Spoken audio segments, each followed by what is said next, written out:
Hi guys, welcome back to my channel and another video. Today I'm going to share with you a watercolour sketchbook painting I did back in March that never made it to a video because I wasn't really pleased with how it turned out. But having had another crazy week with no time to paint and still wanting to upload a video today, I decided to revisit this painting and the video footage I took, and with fresh eyes I was able to see a few areas that I would do differently next time. So I thought it might be interesting for me to do a critique of my artwork this week and look at this painting not as a failure, but as a learning exercise to help me progress in my art. So I hope you enjoy the video and find this method of self-critique a useful tool in your own art journey. My main aim for this piece was to capture the warm, bright light I could see from my reference photo and experiment a bit with a few different techniques for the foreground, and I'll leave a link for the reference photo and all the supplies I used down in the description box. So after drawing out my outline sketch, I began with the wet in wet technique and dropped in some yellow, orange and green paint onto the wet paper, allowing the colours to bleed and blend together.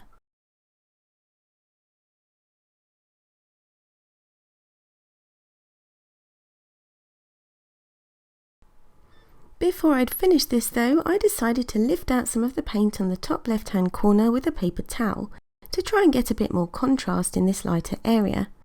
But what I think I should have done is finish this layer, wait for it to dry and add more contrast by painting on another layer and adding value to the areas around the sunbeam, as lifting it out made it too light. I carried on still painting wet on wet with a grassy area in the foreground, using a more concentrated mix of May green and sap green, and started to use some more tapered strokes to indicate some of the grass.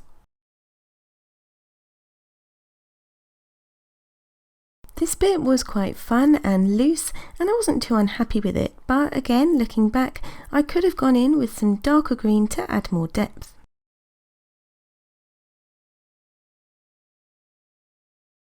Next, whilst the paper was still wet, I used my paper towel again to lift out some of the flowers in the background.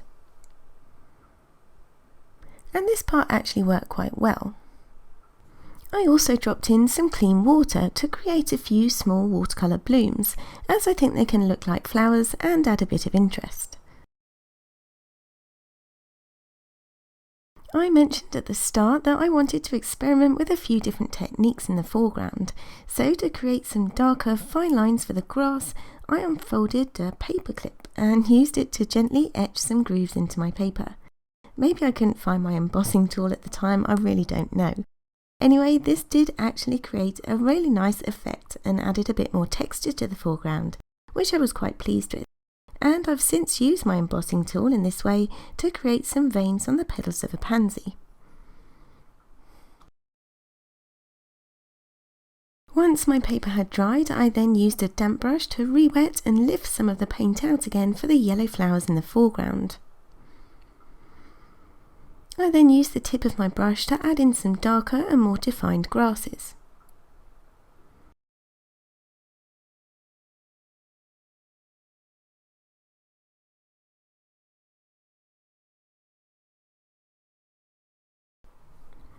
I was quite happy with the techniques I'd used here, but even with the addition of the darker grasses and more detail to the yellow flowers in the foreground, it still lacks depth, and if I were to paint this again, I would definitely either add more layers or go in with stronger colours from the start. So I've identified some aspects of the background that I like and some areas that I wasn't so happy with and why, with a few ideas of how I can improve on those in my next paintings. And I think being able to see both the good and the not so good is really important to ensure the critique is a positive learning experience and you're not just being negative, picking out all the bits you don't like and giving yourself a hard time over it. For the fawn, I'd used a watercolour pencil to draw in part of my outline sketch to avoid having regular graphite pencil show through on the lightest parts of the ear here, which did work really well.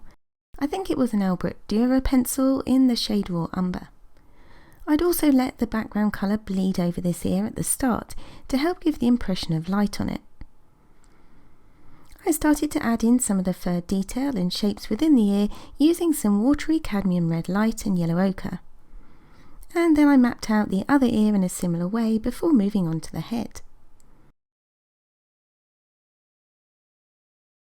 I used the wet in wet technique again here so I could drop in some darker brown tones to the darker right side of the fawn's head that was in shadow.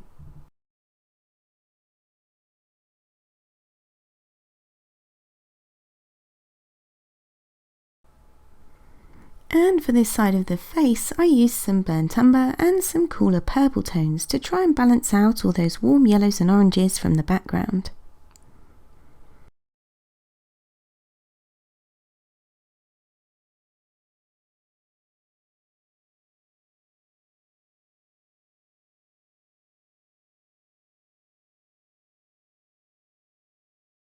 For the nose, I painted wet on dry so I could accurately paint in the tiny details. I think this was sepia paint mixed with a bit of Payne's Grey to begin with, and then I added in some neutral tint.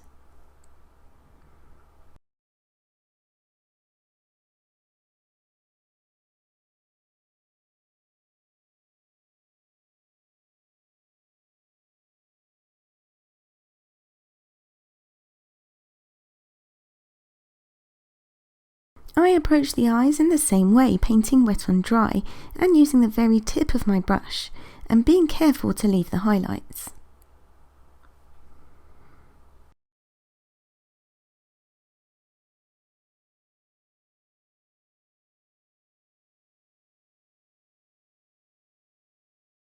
For the fawn's body, I wanted to get the effect of hair, so I soaked up any excess moisture on my brush using a paper towel and used it quite dry. This dry brush technique is really useful for adding fur or hair detail, and I really like using it in my animal paintings. I did need to add a bit more water to my paint mix when it came to painting around the individual blades of grass, just to help the paint flow better across the paper. And perhaps looking back at it now, it would have been easier to mask the grass out at the start, or even paint the grass over the top at the end using something like opaque gouache, but it's given me a few things to consider for next time. Once I'd done the first layer and it was dry, I could then build up some darker fur to the areas of the body in shadow.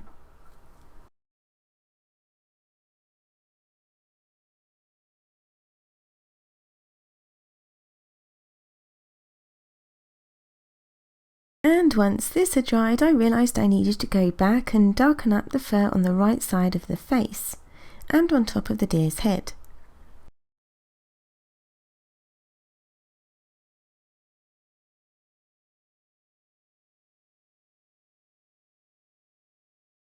For some reason though, rather than painting just the darker right side of the head, as you can see is darker on the reference photo, I painted nearly all of it, and I don't really know why.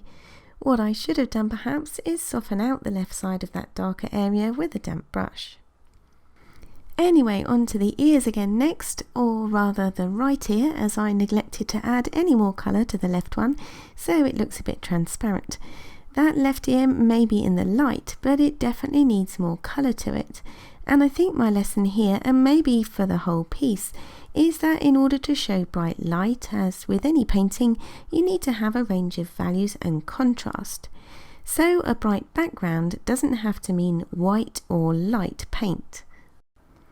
So whilst I did achieve a degree of contrast with the dark features of the fawn's face, and it's not a complete disaster, it could have been a lot better. And actually, if I take away the reference photo without having that there as a comparison, it might be viewed differently. But having recognised these areas for improvement, what do? I could go back and try and fix them, or I could remove it and bin it. But actually I'll probably keep it in my sketchbook so that when I flip through it once it's finished, I can hopefully at least see my progress over time, and that can be a real boost and give you a sense of achievement. It can be really tempting to want to throw away paintings that you're not happy with, but in doing so you could be missing out on a learning opportunity. And that's why I like sketchbooks, because it's much easier or tempting to trash a painting done on a loose sheet of paper than one in a nice sketchbook. But let me know in the comments, do you keep the paintings you're not happy with, or do you feel like you have to remove all trace of them from your home? Personally, I think critiquing your own work can have many benefits, not least it can help you identify specific areas of your art that you can practice on, and so helping you to improve and develop your skills faster. But if you're watching and thinking, well, I know my painting is missing something but I can't figure out what, then you can always ask someone else's opinion, or like me, you can keep the painting and revisit it again with fresh eyes in a few weeks' time. You might be surprised at what you see. Anyway guys, I hope you enjoyed the video. Please give it a thumbs up if you did, comment below with any thoughts, subscribe and hit the bell icon to be notified as soon as I upload a new video. Thank you so much for watching, have a great weekend, and I'll see you all in the next one. Bye!